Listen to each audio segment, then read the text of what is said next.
In this video, I want to show you how to fix a frozen screen on your iPad 11 with the A16 chip. So if nothing is responsive, or maybe your screen is lagging and it's unusable, what you need to do, okay, is a sequence of button pressings. So what you need to do is to press volume up, volume down, and keep press the power button until the screen goes black. You need to do this quickly, if not, it will not work. So let me demonstrate.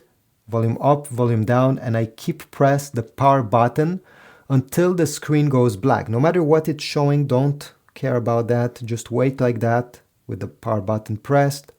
And once the screen is black, release the button.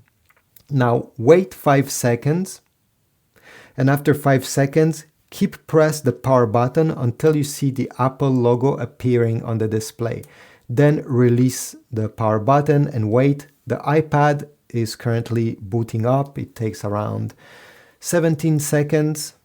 And after doing this, you'll be able to enter the passcode of your iPad and everything should work the way it is supposed, and the screen will be unfrozen. Thanks for watching. If you found my video helpful, just leave a comment down below. Tell me it worked or tell me it didn't work for any reason. Subscribe, like, and I'll see you in the next video.